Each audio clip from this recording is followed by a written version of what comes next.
ഇപ്പോഴും സ്നോഫോൾ വന്നോണ്ടിരിക്കട്ടാ, ഒരു രക്ഷയില്ല. ഇതുണ്ടോ സ്നോഫോള് കൈക്ക് കുറ്റിയിരിക്കുന്നത്?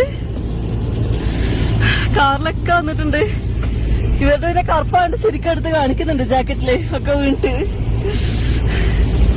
ഓ എന്ത് രസാന്ന്. തണുപ്പാണെങ്കിൽ കൈയൊക്കെ ഇങ്ങനെ എന്താ പറയാ ഇതാവുന്നുണ്ട്. പക്ഷെ എന്തായാലും സംഭവം അടിപൊളി. അങ്ങനെ ലൈഫിൽ ആദ്യമായിട്ട് സ്നോഫോളും കിട്ടി.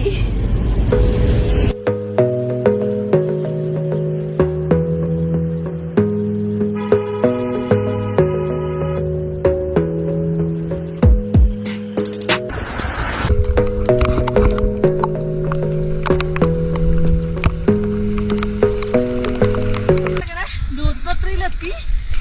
ഇതാണ് ഇവിടുത്തെ മെയിൻ പോയിന്റ്. അങ്ങനെ അല്പസമയത്തിന് ശേഷം ഞാനും കുതിരപ്പുറത്ത് കയറി. കാരണ്ടാന്ന് വിചാരിച്ചോണ്ടിരുന്നതാണ്. കാരണം ഒരു പേടി ഉണ്ടായിരുന്നു. മുമ്പൊക്കെ ഞാൻ കുതിര സഫാരിക്ക് പല സ്ഥലങ്ങളിലും പോയപ്പം 1-2 പേരൊക്കെ വീഴുന്ന കണ്ടുകൊണ്ട് അത് വേണ്ടാന്ന് വിചാരിച്ചാണ്. പക്ഷെ ഈ മഞ്ഞ് വീഴ്ചയും ഈ അരിനേട്ടത്തെ കുതിരയൊക്കെ പോകുന്ന കണ്ടപ്പോ പിന്നെ എനിക്ക് പിന്നെ എന്തോ പോകണം എന്നൊരാഗ്രഹം പെട്ടെന്ന്. അങ്ങനെ ഞാനും കുതിരപ്പുറത്ത് കയറി. നല്ലൊരു എക്സ്പീരിയൻസ് ആയിരുന്നു കേട്ടോ ആ സംഭവം. ശരിക്കും നമ്മൾ ഈ സിനിമയിലൊക്കെ ഞാൻ ഇങ്ങനെ കണ്ടിട്ടില്ല, ഇങ്ങനെ വെള്ളം പതച്ച് കിടക്കുന്നതിലെ കൂടി ഇങ്ങനെ കുതിരേനെയൊക്കെ കൊണ്ട് പോകുന്നത്. ഇങ്ങനെ മഞ്ഞിങ്ങനെ വീണോണ്ടിരിക്കുകയാണ്. ഒരു അടിപൊളി എക്സ്പീരിയൻസ് ആണ് സംഭവം. നമ്മളിപ്പോ ദൂദ്പത്രി വ്യൂ പോയിന്റിലുള്ളത്. കുതിരപ്പുറത്താ വന്നത്. ലാസ്റ്റത്തെ സ്റ്റാൻഡ് തൊട്ടിട്ട് നമുക്ക് ഇങ്ങോട്ടേക്ക് കുതിരപ്പുറത്തേ വരാൻ പറ്റുള്ളൂ. 3 മണിക്കൂറത്തെ റൈഡ് ഉണ്ട്. എന്താ പറയാ, ഇപ്പൊ മഞ്ഞ് വീഴ്ച കാരണം വണ്ടികളൊന്നും ഇങ്ങോട്ട് മുകളിലോട്ട് കയറി വരൂല. കുതിരപ്പുറത്ത് മാത്രമേ നമുക്ക് വരാൻ പറ്റുള്ളൂ. ഈ ഒരു ലൊക്കേഷനിൽ വേറെ എങ്ങോട്ടേക്ക് ഇപ്പൊ കൂടുതൽ നമുക്ക് നടന്നിട്ട് പോകാൻ പറ്റില്ല.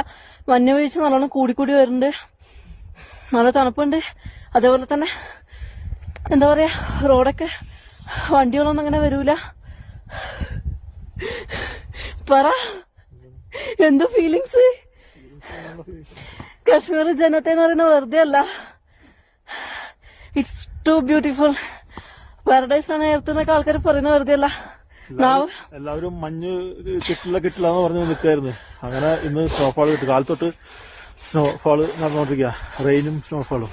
ഇവിടെ മെയിൻ ആയിട്ട് സ്നോഫാള് വരുന്ന വഴിക്ക് റെയിൻ ഉണ്ടാകുന്ന ഇടയ്ക്ക് സ്നോഫാളും. ഒരു രക്ഷയില്ല. മഞ്ഞ് വീഴ്ചയാണ് എക്സ്പീരിയൻസ്. അടിപൊളിയുള്ള എക്സ്പീരിയൻസ് ആയി. ഇതൊക്കെ ജീവിതത്തിൽ ഒരിക്കലും വന്ന് കാണണം. സത്യം പറഞ്ഞാൽ ഞാൻ കുതിരപ്പുറത്ത് പേടികൊണ്ട് കയറേണ്ട താഴത്തന്നെ നിക്കാന്ന് വെച്ചു. പക്ഷെ വന്നിട്ടില്ലെങ്കിൽ ഭയങ്കര ഒരു നഷ്ടമായി പോയിട്ടുണ്ടാവും ജീവിതത്തില്. ഒരായിരം കൊടുത്താലും സാരില്ല. ആ ഒരു എക്സ്പീരിയൻസ് ഉണ്ട്. നമ്മളെ കുതിരപ്പുറത്ത് വരുമ്പോ ആ കാണുന്ന കാഴ്ചകള്, വാലീസിലെ ഒരു രക്ഷയില്ലാത്ത കാഴ്ചകളാണ്. എന്താ പറയാ, നമുക്ക് തണുപ്പ് സഹിക്കാൻ പറ്റുന്നില്ല. നാവൊക്കെ ഇങ്ങനെ കൊഴിഞ്ഞുകൊണ്ട് വരുന്നുണ്ട്. എന്നാലും കുഴപ്പമില്ല. ജസ്റ്റ് ഒന്ന് കാണിച്ചു തരാന്ന് വെച്ചാൽ